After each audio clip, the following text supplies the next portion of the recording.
What's up, you guys? Welcome back to episode 2 of the Fit and Unfiltered podcast. So today I want to dive into the world of flexible dieting and tracking macros.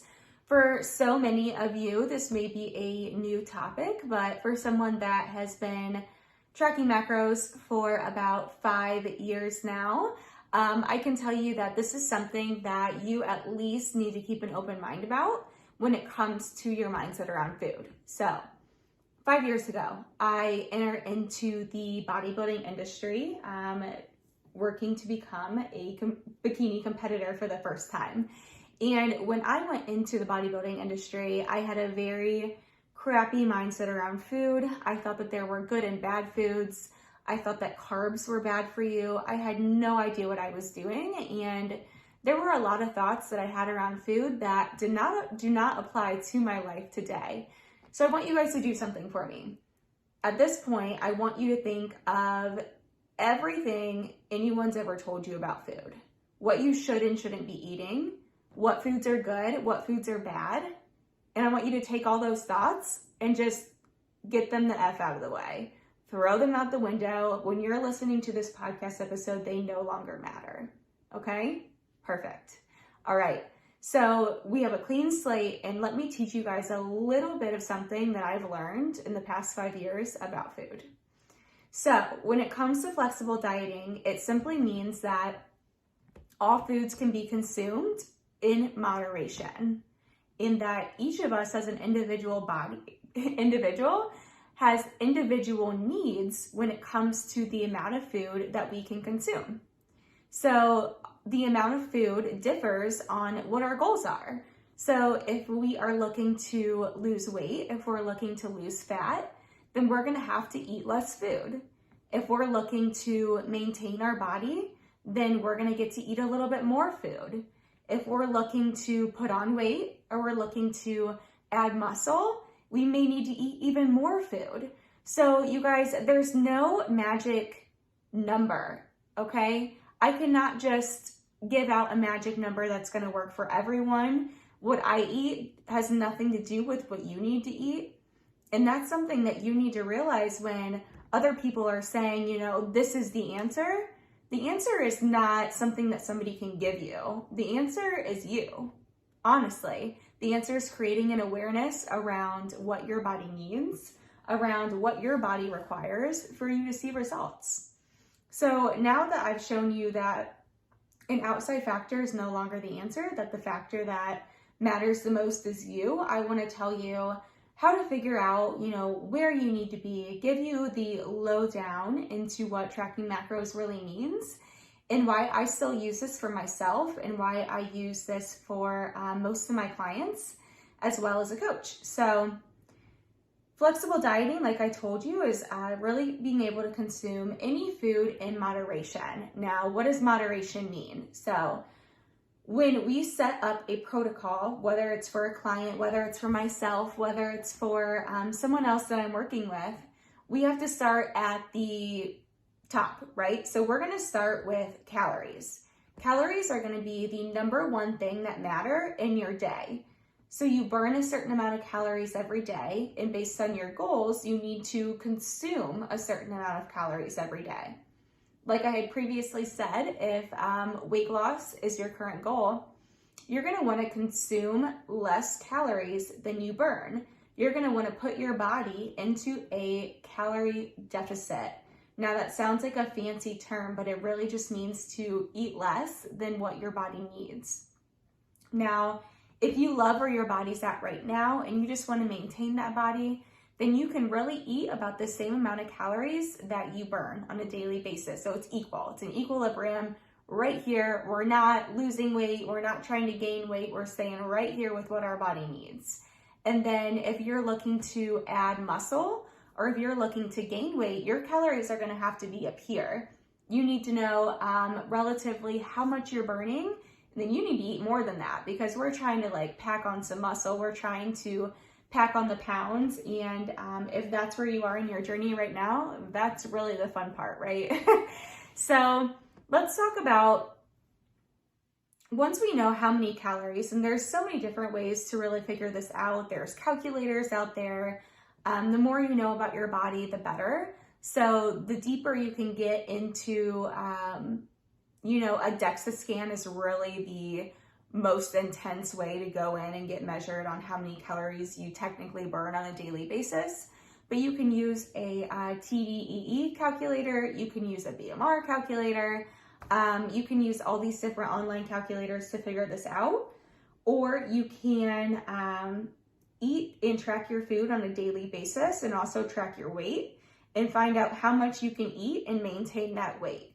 So if you eat 2,000 calories a day for 5 days and your weight stays the exact same for 5 days, congrats, you just found a maintenance intake for you that you can eat on a daily basis and maintain your body.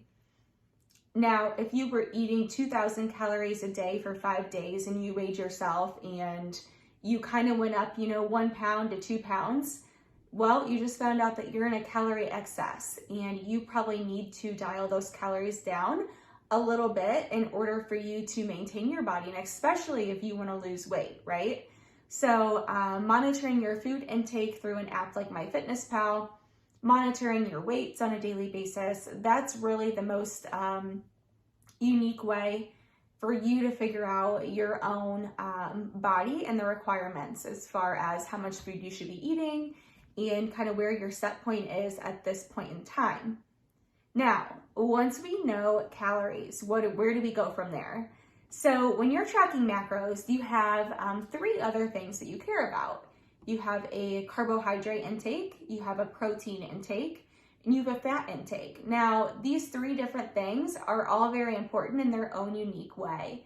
So carbs are a huge energy source for us. Protein supports our muscle mass and different functions throughout our body.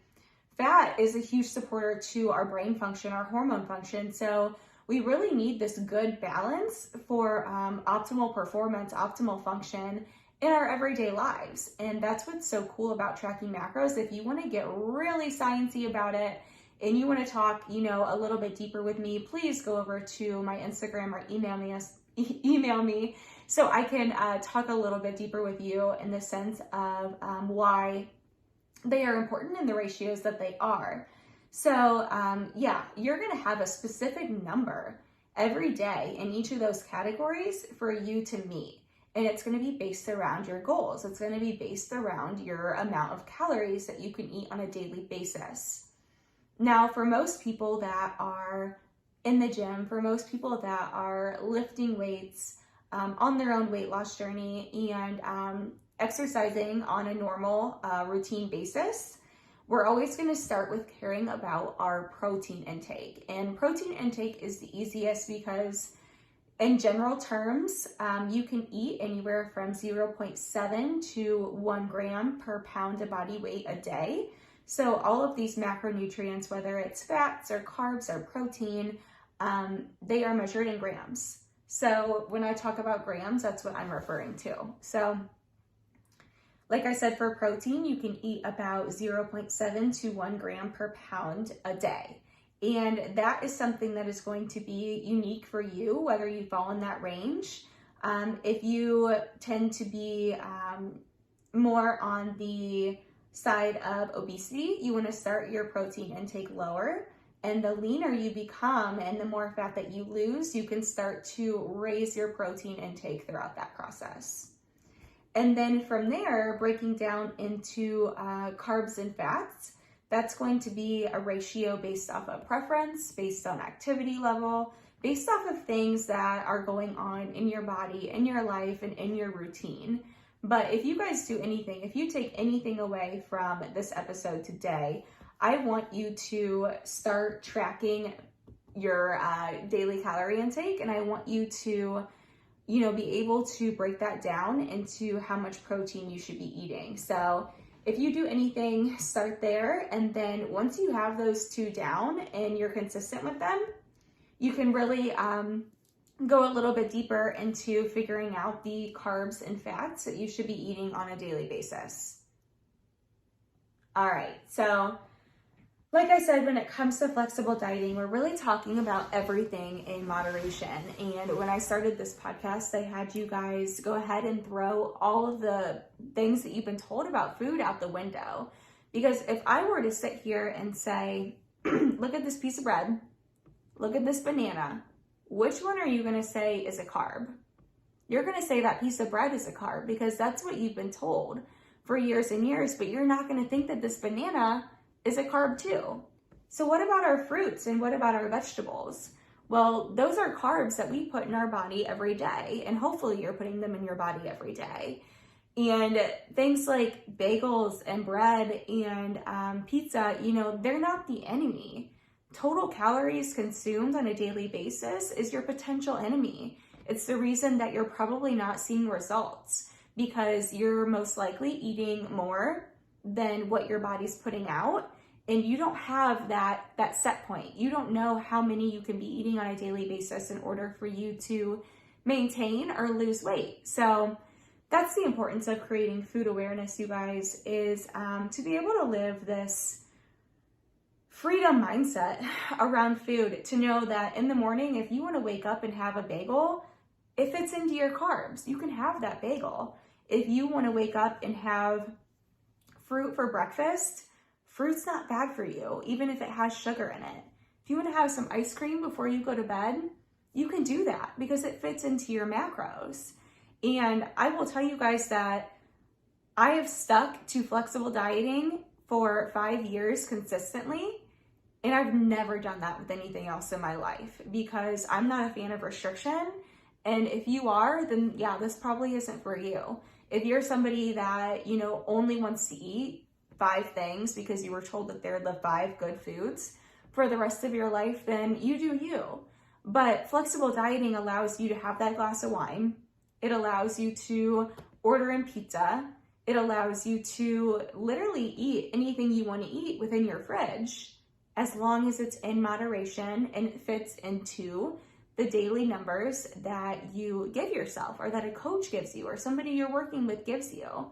And it allows you to live your life plain and simple, you guys. And that's what I want to teach you. So if this episode was overwhelming for you and you're brand new to flexible dieting, please reach out to me because I would love to talk you through a step-by-step process of how to start incorporating this in your life.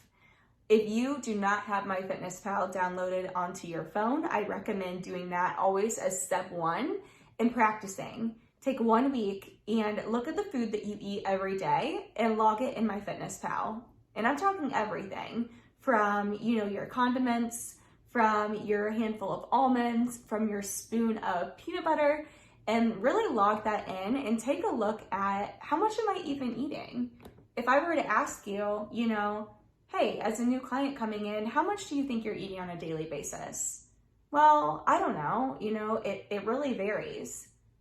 Well, how do we expect to set up a protocol for you if we don't know where our start point is?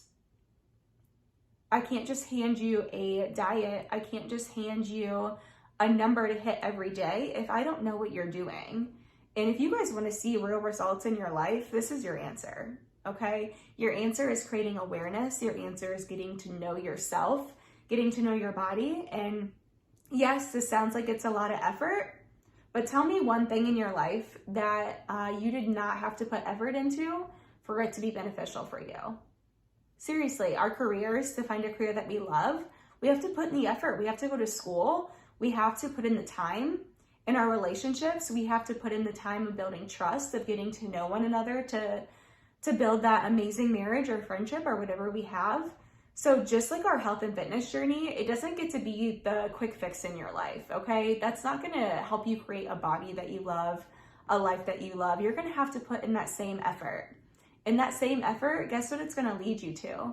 Being able to look at food, being able to have a balance around food, and just dismissing all of the effing bullshit that people are telling you that you have to eat keto and that bacon is the only way to lose weight. And next month, you know what, you guys, it's going to be that like bacon is your nemesis. I don't know. I never know what to expect, but you have to take the time and put in your time if you want these results in your life. And the things that you are going to learn about your body, the things that you're going to learn about food are going to blow your mind. So just to put this in all kinds of perspective for you, I wanted to do a quick walkthrough of what I eat on a daily basis. And it changes, so I'm just going to go with what I ate yesterday if I can remember. That's the hardest part, right? So people always ask you, you know, like, what did you do yesterday? And you're like, what was yesterday? Was it Tuesday? I don't even know. I went to work maybe. So I get up yesterday. I work from home. Obviously, I'm a full-time online health and fitness coach. Bless up, because I'm finally doing what I actually love with my life. So I'm at home. I wake up. I do 2 cups of coffee, right? And no, I do not drink my coffee black because I think that that's the healthiest way to do it. I add fat-free milk to my coffee. I add fat-free whipped cream to my coffee, and I add sugar-free syrup to my coffee. And it is bomb if you're not doing it. You will most likely see it on my Instagram stories if you follow me there.